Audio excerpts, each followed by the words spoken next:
So, hello guys, my name is Jeferson Costa. I'm a chemical process engineer with expertise in plant design, and be welcome to the Chemical Process Engineer Diary. In this program, in this series, I share with you my daily life as a chemical process engineer, and I answer questions, do some kind of clarification, and my main goal here is to improve your skills as a chemical process engineer that wants to work with plant design.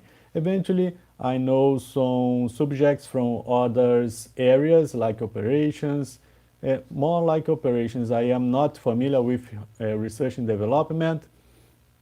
And if you have questions about that, I will do my best to answer. And mhm, I currently I am here in Brazil. We are still facing the pandemic effects, so I'm still doing home work, home office. Okay, so I start my working day at 9 a.m. Right now it's 8 a.m. here in Brazil, and our working journey is from 9 a.m. to 6 p.m. So we have 9 hours of work and 1 hour for lunch. It's the regular basis here in Brazil. And even though I go to the office, it's the same. The benefits of the pandemic for me in this case is that instead of expending 2 hours to go to my work and we expend more 2 hours to return from my work, I can save this time and share with you here, sharing my experience, or I can prepare classes for my process booster mentoring program or for my others training program, and I can use this time to read, to learn something new in order to improve my skills as a chemical process engineer. So of course that the pandemic, there are a lot of bad effects, but it's up to you to decide what you can do with that. Okay, what we cannot change, we cannot change, but what they are at our hands, we can do something good with that. So very nice question, Richard. Thanks for that. It means you are working whole nights.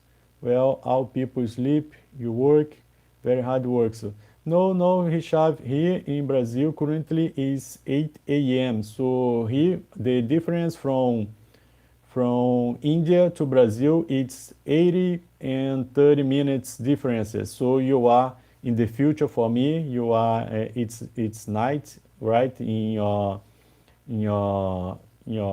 country, but here in Brazil it's morning, and I work for a Brazilian company, so my work and my time fits each one. Okay, guys. So hello, Luis. There is some difference with the new rules for work. I don't know about the regulations, Luis. I'm not about the regulations.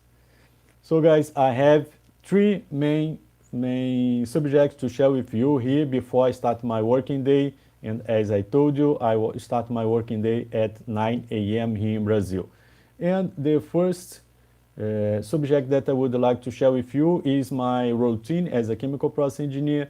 And I work currently, I am a chemical efficiency engineer, so I am supposed to evaluate the plants and verify for best efficiency, improve capacity, or get lower costs with yes, lower costs and increase the performance and etc. But my background, my main background is plant design, so I am still involved with many projects here in the company. It is an energy company. We have three sectors. One of them is related to biomethane production. The other one is from natural gas or from onshore, and the other one is energy from biomass. The two first sectors of the company is where I have more involvement. In the biomass, I don't have too much involvement, but in the future I may have something to share with you about that. And what is happening right now, or what will happen today, we will do commissioning of temporary changing. So there is the management of changes. I hope that you have read about that. When we have existing facility, existing system, and we need to do some kind of changing or modification, that it's very, very important that you be aware about a procedure to do that without increasing the risks or increasing the chances of having something bad in your process. So based on that, we are having an issue related to the control of a pressure in a system, and it is limiting our capacity of producing more product. And to solve that, with my junior engineer, it was idea of him, and it was very, very nice. Instead of waiting for the installation of a control valve to fix the problem, and when we are buying a new control valve, depending on the characteristics, depending on the market, it can take from 30 days, and if you are lucky, you can take 30 days, or you can take up to 90 days, so 3 months to receive the valve and be able to install that in the field. And when we are talking about production, every minute, every hour that you stop from producing, you are losing money. So it is something that is very, very particular of operations. We need to keep the plant running and with the best efficiency, not the best efficiency, but as much as possible. It's a rule for operations is that keep the plant running as much as possible, producing as much as possible. So based on that, what we are doing right now, what we did, we had two trains to do the production. One train was not in operations, so we decided to remove the control valve that was in one of the trains and install in parallel for the existing control valve. This way, what will happen is that we want to decrease the pressure drop through the system. What is happening today is that we installed the equipment, and this equipment needs a minimal operating pressure, but the valve currently installed, it has a big delta P, so a big pressure drop. And to keep the flow that we want to keep doing the same production as we had before the installation of this equipment, we need to change the valve. But the valve, as I told you, the control valve, as I told you, a new control valve can get up to 3 months to be installed, and we cannot lose. It's the management, the company don't want to wait for this time, so we need to think about some provisory, some temporary modification in order to increase the production and keep the desired or the needed operation conditions. So to do that, we have the same valve installed in another branch, and we are taking this valve and installing in parallel with the main process. Why we are doing that? We are doing that because there is a relationship between the pressure drop and flow. When we have a control valve, or when we have some kind of device that is installed in your process and you increase the flow through that, the pressure drop will normally increases. And if the pressure drop increases, the downstream conditions of the equipment will decrease. And to avoid that, to solve that, if we install a second device in parallel, we want to I will answer you, actually, just a moment. And so when we install a second device in parallel, we will have more flow available, And although we have a pressure drop in this second device also, as the flow is less, we will be able to have downstream pressure higher than if we get all the flow only through one valve. Okay, so this is the fundamentals, like my friend Vijay Sarati likes to tell. This is the fundamentals. We, instead of getting outflow in one control valve, we are dividing that in two, and because of that we have less flow, we are able to get a less pressure drop. That is the case.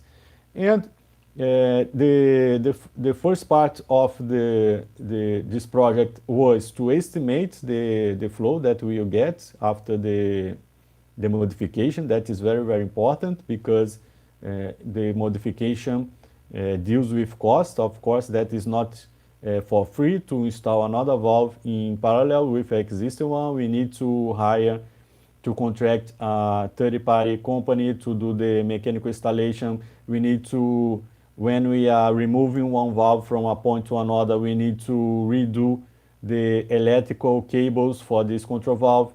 And now, before letting this working automatically, we need to do the commissioning. And what are the commissioning? The commissioning are the steps that we do before letting before running the system for real. So the control valve is closed. We need to verify in the control room if it's real, if it's closed also. And if we send a signal for 25% opening, in the control room, we need to see that. So I need support of the automation team to verify that.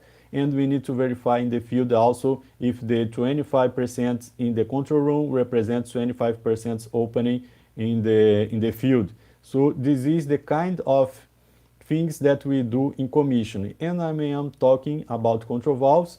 And if it is a pump, there is another set of testing. If we are talking about the hydrator, it's another set of settings, and etc. Okay, so in some minutes, not some minutes, we have a meeting. When I start work, we have a meeting, and after that I will join with my other process engineer, the junior one, and I will join with the automation guy. And as we are in the pandemic, all of this will be done remotely. Can you believe on that? We will access the plant from the computer, from the internet, and we have an operator at the site that will do the field verifications there in order to help us to finish the system and finally set the tunings from the control valve, and with that let the system running. I have seen that I have some questions related to that. Let me read them in the YouTube. Okay, just a moment. Actually, I think that I have answered your question, right? Okay, Jalal, good morning, Jeff. Can you ask about gas unity if water feeds from first tray and media feed from the 5? Why high seas don't accept this situation? I will do some comments about that, Jalal, but in the end, okay? Right now, so this is the Luis, nice, Jefferson. I'll have a meeting now. Have a nice day. For you too, Luis, for you too. Thanks for being here with me. So, about this activity, what I would like to share with you also is that when we have two control valves working in parallel, we have some kind of options in terms of control. So, and as chemical process engineers, one of our duties is to suggest what kind of the control is best fits for our process. So if I have two pumps running in parallel, what will be the control if I will have one per time, or if both of them will work in parallel or not. So in this case, it's not different. And when there are two ways, as I told you, there There are some ways, but I will talk to you about two ways of working in control valves working parallel. One of them is the split range control philosophy. What is the split range control philosophy? When, depending on our system, the behavior of our system, is not possible to have just one control valve to cover all the situations that may happen in the process. So in this case, eventually we will need to add more than one valve to handle the situation. For instance, I have an operations with trucks to the pressurization system to deliver the gas for the customer. And in the beginning of the process, the truck is full of gases. So in this case, we have around 200, 250 bar G. And because of that, the upstream conditions in the valve starts with 200 or 250 bar G. And I needed a fixed flow for the customer. And I control the downstream pressure fixed at around 30 to 40 bar G. But as we are talking about trucks, we are not talking about a process, a gas pipeline with constant pressure in the system. As the time goes on, we are removing the content from the truck and the pressure inside the truck decreases. So I start with 250 and after some minutes it can be 200, 180, 150 and etc. And the flow that I need to my customer must be kept as the same. But as I already told you many times, the CV of the valve is calculated for 100% operations or 100% opening based on the operation conditions. So there is a limitation for that because when I have higher pressure, I need a small orifice considering that the downstream pressure is the same. But when I lower the pressure, to keep the same flow, I need to increase the sizing of the orifice. And there is a limitation for that in the control valve. So according to vendor, consulting the vendor, verifying the system and the characteristics of control of the valve, just one valve for this situation is not enough because I want to get from 250 and have the operations up to 20, 15 bar G at the control valve, upstream of the control valve. So what I need to do in this case? I need to do a second control valve that is not as necessarily the same as the new one. It's just a control valve to handle the gas at the same flow that I want to have. So and to do the control of the system, I can have the split range, and the split range means that one signal, because there is the opening of the valve, 0 and 100% is one thing, and there is the signal that goes to the valve to do this opening. Let me give you an example. My valve will operate from 0 is closed, and 100 is fully open. And depending on the type of let's simple. So if I send a signal, a 5% signal for the control valve, it means that it should open 5% of opening. If I send a 50% signal, and it should open 50%, and 100% signal, it should open 100. So it's 1 to 1. And the signal can be based on the pressure, and 3 to 15 psi, if I'm not wrong, or it can be based on electrical signal, 4 to 20 milliampere. Okay, so this is instrumentation, automation, so let's forget about that.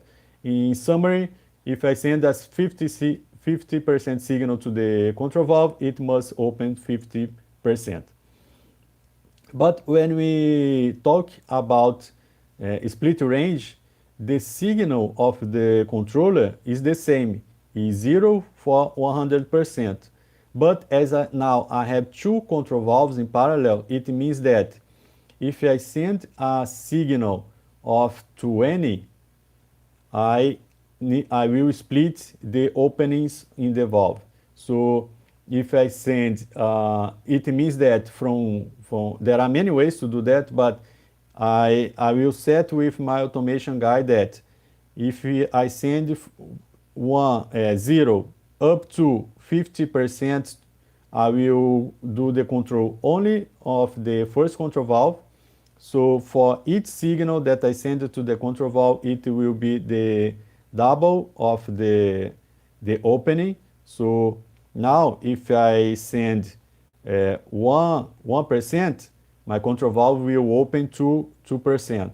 If I send 25%, my control valve will open 50%. And when I send the signal of the controller as 50%, my control valve will open 100%. And why it is this way? Because now instead of having just one valve that should be 1-to-1, I have two. And to the 50% of the controller will represent 100% of one control valve. And now that my first control valve is 100% opening, when I start from 50.01 to 100, I will do the control of the second control valve, and it will be the same. So 51% in the controller will means that the first control valve is 100% open, and the second control valve is 2% open. And if I have 75% in the controller, it means that the first 50% is 100% open in the control valve, and the second control valve is 50% open. And when I have 100% signal from the controller, my first valve is 100% open and my second valve is 100% open. Guys, let me know if you understand what I'm talking, or if you have never heard about that. Please talk to me if it is interesting or not, and because it is very, very important to know your feedbacks, okay? So this is the split range control. And of course that we can do that with 2, with 3, with as many equipments or as many control valves, as many controllers you need to your process. But I have the option also, instead of having one controller to 2 control valves, I can have 2 controllers to 2 control valves. So each control valve will have its own controller. So I will not need to worry about the split of the signal. When I have 100% in one controller, it will be 100% in the control valve. When I have 25% in one controller, it will be 25% in one controller, it will be 25% in the control valve. So we can avoid this kind of situation or worry what happens if I add to the controller for manual purpose 75, what will happen, okay?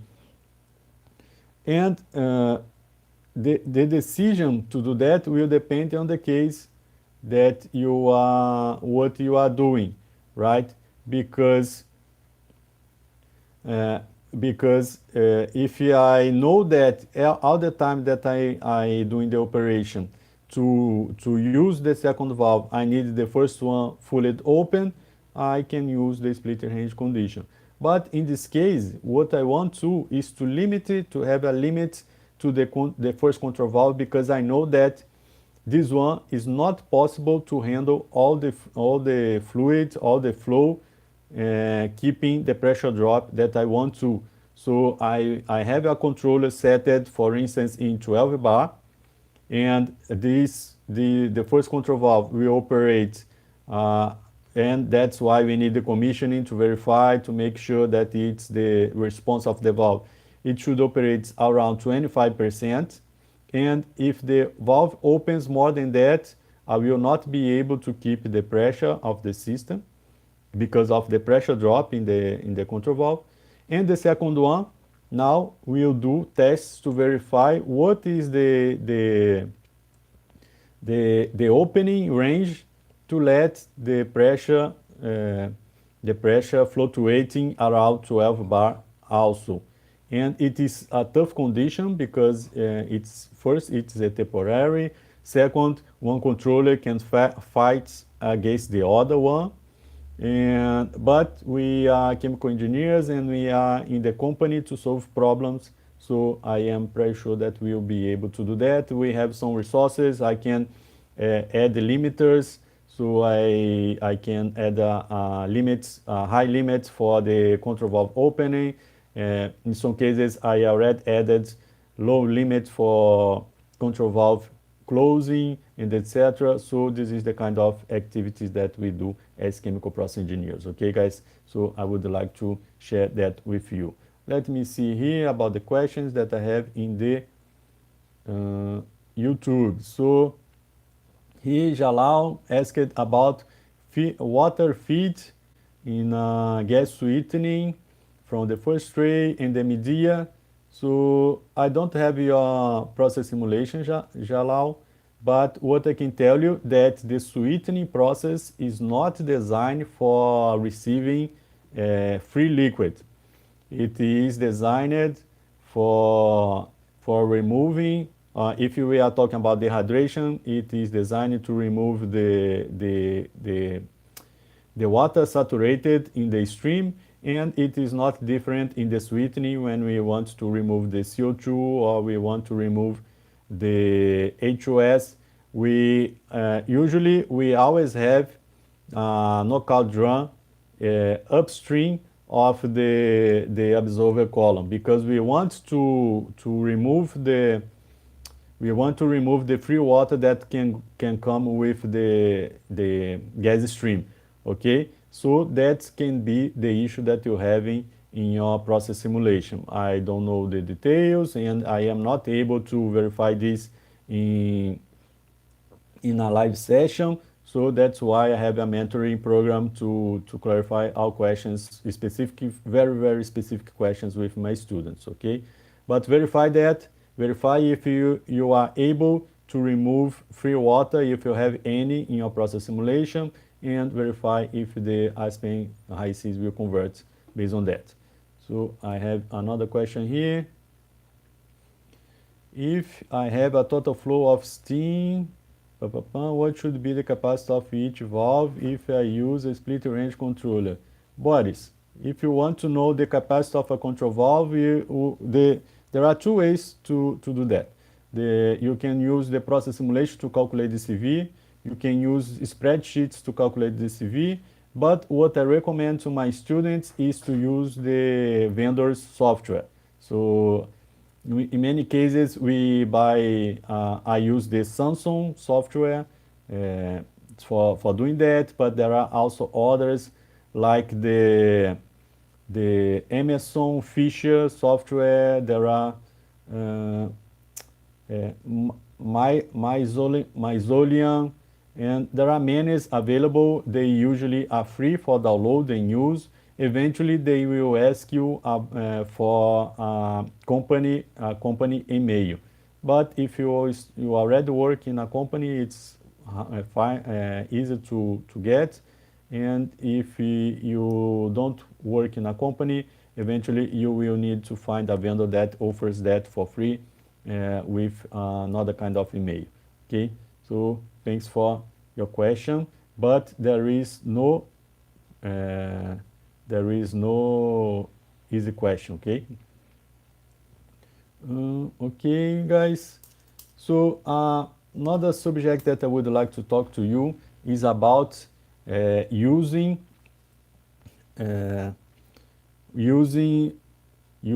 newest process simulation in high Cs in an older version. This is an issue that can be a very problem, especially when we are, for instance, I I have students that has access to V10 Aspen High Seas, and currently the company uses the V11 Aspen High Seas. So when I do a simulation in V11, they are not able to open in the V10.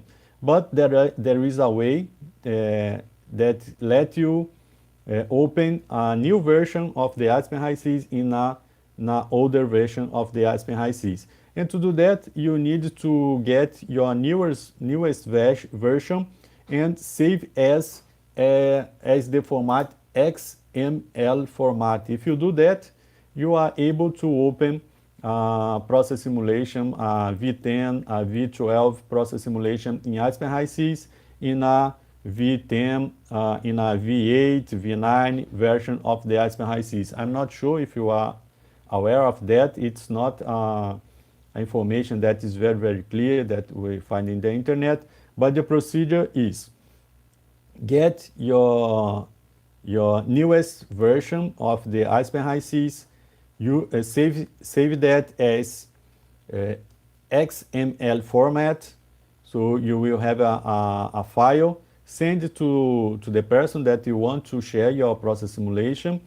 And what the person will do is open the Aspen High Seas, the older version, will look for the open case, and we'll go to the folder where the V11 is in XML format, and we'll select we select to filter by the extensions. So once they, or he or she, identify the XML file, click on that and wait the Aspen High Seas to load the process simulation. As complex as the process simulation, as time it will take to load, but once it loads, usually it will open in the on-hold mode. So it means that the Aspen High Seas is not doing any kind of calculation. The other thing is that you will load the component list, you will load the fluid package already selected, and you will load all the process flow diagram that was designed in the in the newest version of the Aspen High Seas. So when you shift from the on hold to I forgot how is the name, on hold. When you shift from on hold to activate, the Aspen High Seas will start doing the calculation, and eventually it will have some inconsistencies in the calculation. So when it happens, for instance, I transferred one sweetening unit from V11 to V10, and there is some issues related to the column, so sometimes the column doesn't convert and you need to stop, you need to change the methods of calculation. But if it converted in the newest version, it will convert in the old version once you do the required adjustment, okay? So this is a tip that I would like to share with you, because it can be very, very useful when you are in touch with people that have different Aspen High Seas version that you have. Okay, and in this way we can increase the knowledge from everyone. So this is the second topic that I would like to share with you. There are many other kinds of extension in the Aspen High Seas.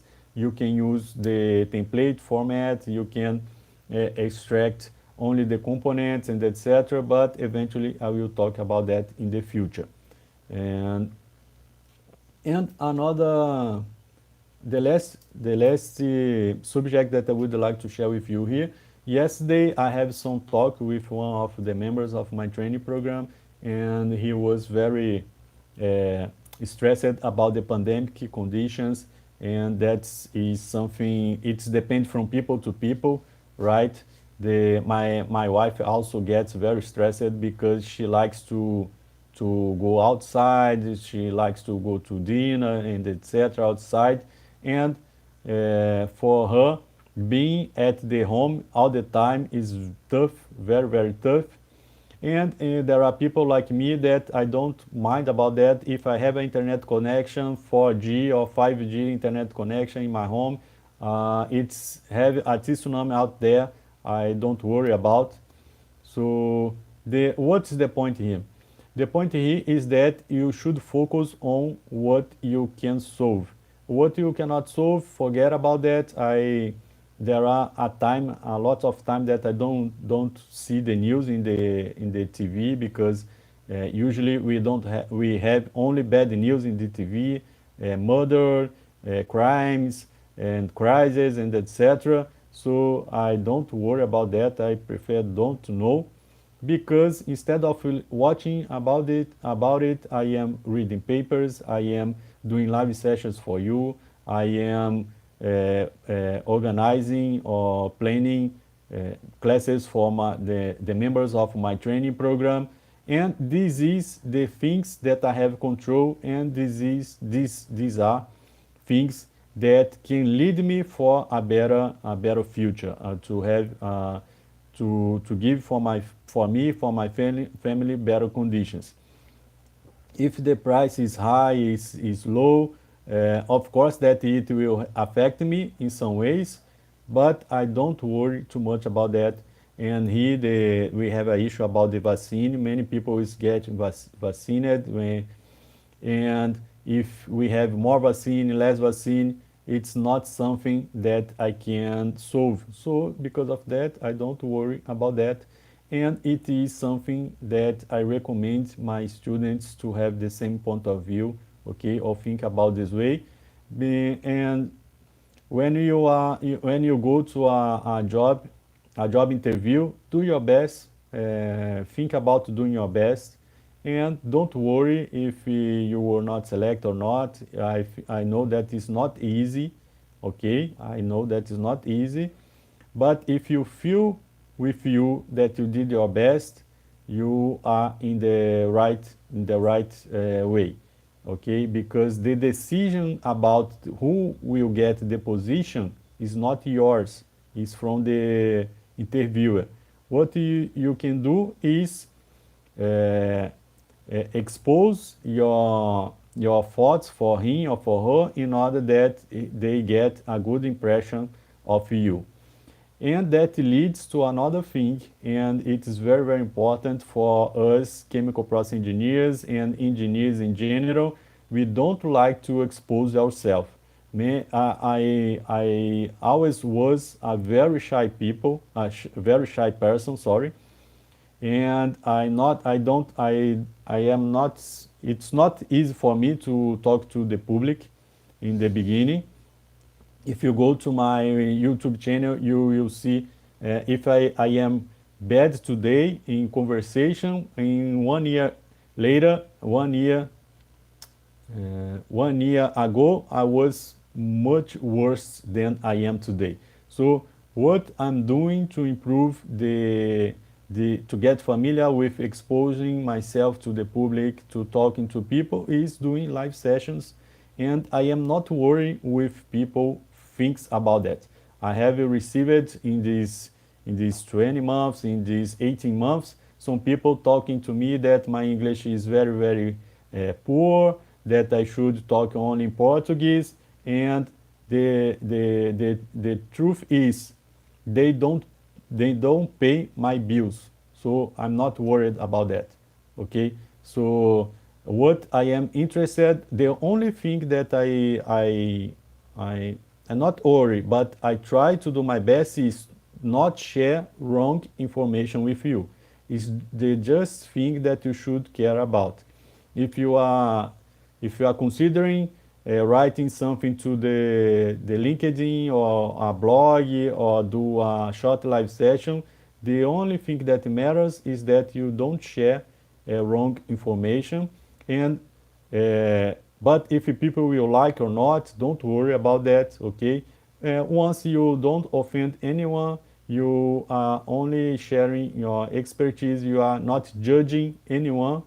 uh, it's a good opportunity to you break this wall about exposing yourself, because what I have seen during my college time is that many people that got the first job or that got the training program here in South America. Okay, I know that India is has a specific culture, and in Germany eventually it is different.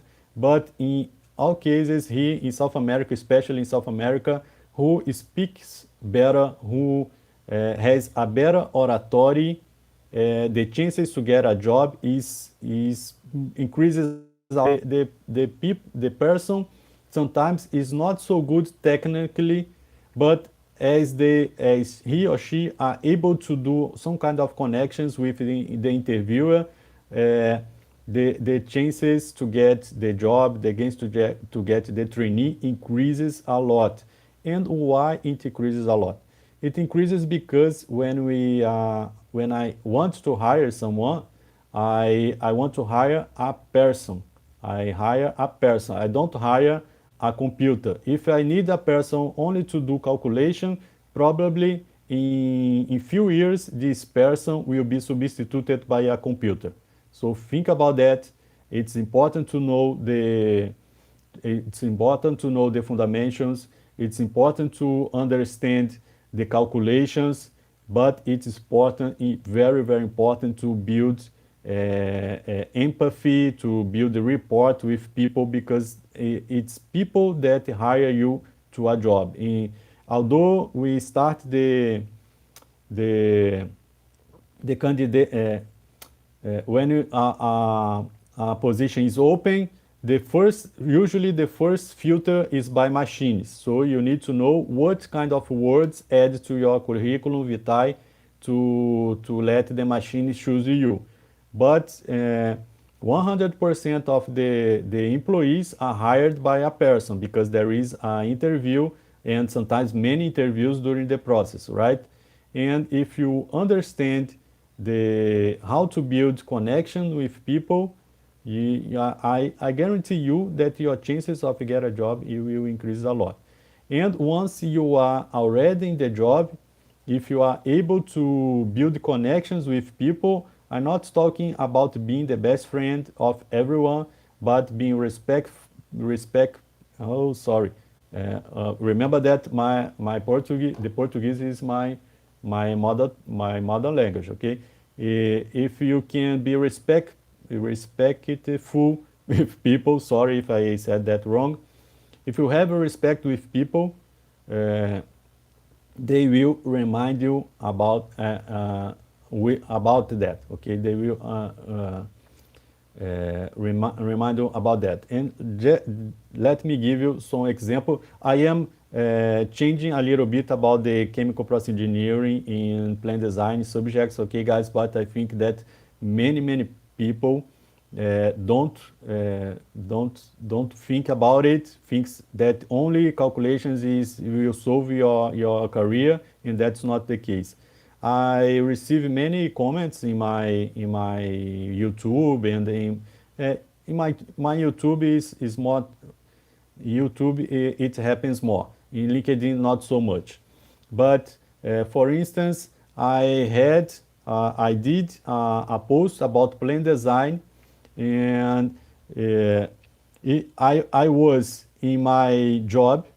It was around 10 or 11 p.m. So I start my job. I was tired. I was doing a live session to help people, and the person has I say courage, okay, because it was Navy, maybe Navy. They were in Navy, and he asked me in the comments to fix or to buy another microphone because my audio was not good.